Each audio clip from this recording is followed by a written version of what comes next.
Isang magandang araw mga busing. Dito tayo ngayon sa ating maliit na manukan, sa ating munting manukan. At meron tayong dumating na dagdag alaga, so dagdag pwersa, mga materialis. All the way pa to galing sa Lamayan, somewhere in Mountain Province. So binaba dito sa lowland para paramihin. So tatlong ano to, dalawang trio pala. So bali anim. So kada set tatlo, isang lalaki at dalawang babae. So bali anim, dalawang lalaki. At itong hawa ko ngayon ay ito yung tinatawag na old hulo. So ito proven and tested, marami nang pinanalong laban to. So ito binigay ng pinsa namin na nandun sa upland. At paparamihin ko daw. So nagbigay siya. So napakagandang manok. Marami nang naipanalong laban daw to. Pwede pang ilaban pero medyo dihado na dahil sa mga injuries.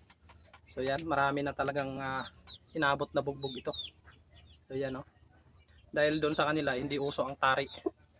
So patagalan lang kung sino maunang mamatay or yun, kung makasurvive panalo. So ito binaba niya dahil gusto niyang paramihin dahil doon sa kanila sobrang lamig daw. So ito nagbigay nga siya. At dito natin paparamihin. So ang tawag daw dito ay old hulo. Malalaki din naman. Malalaki din yung katawan. Then unlike dun sa sa dumpo talaga, yung pure na dumpo ay talagang malalaki. Pero ang dumpo naman ay hindi naman matatapang unlike dito. Maamo rin naman to pero sobrang tapang pag in terms of laban. So ito yung lalaki. At sa susunod na video ko yung isang lalaki naman. At ito yung babae. Ito yung babae na kasama nito.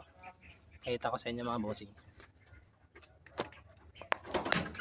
So yan yung babae na kasama sa dinala niya. So yan. Maliliit lang yung babae pero yun nga yung nila is patatapang talaga.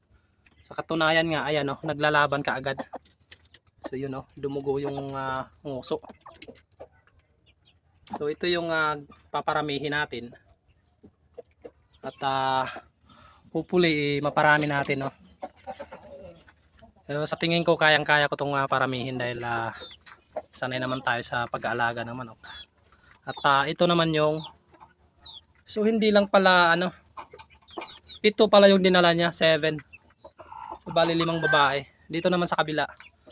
Ito, puro black na mga old hulo. So titingnan natin ito sa mga susunod na araw kung anong magandang i-pairing. Pares-paresin natin at gagawa muna tayo ng kanilang kulungan kasi hindi ito pwedeng pakawalan lang yung mga lalaki dahil matatapang ito mayayari itong ating mga dumpo dito. So kailangan maganda yung kulungan natin at maiparis natin. So ayan na nga naglalaban na nga agad. So ganun sila ka tapang mga busing.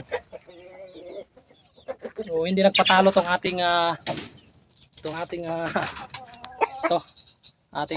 Japanese Shamo. So nilabanan niya agad yan. Pero dahil naglulugon yan, tumakbo siya. Pero sa totoong laban talagang marami nang naipanalo yan. So yon yung aking Dumpo Tanaka. Talaga namang napakalaki compare doon sa pinakita kong old hulo. Pero in terms of laban, talagang mayayari itong ating mga alaga. So kailangan natin ng magandang kulungan. So sa susunod na araw pakita ko sa inyo kung magpi-pairing ako at doon natin makikita kung anong magandang gawin at sana ay mapalabas natin mga boss. For now yun lang muna. So thank you for watching.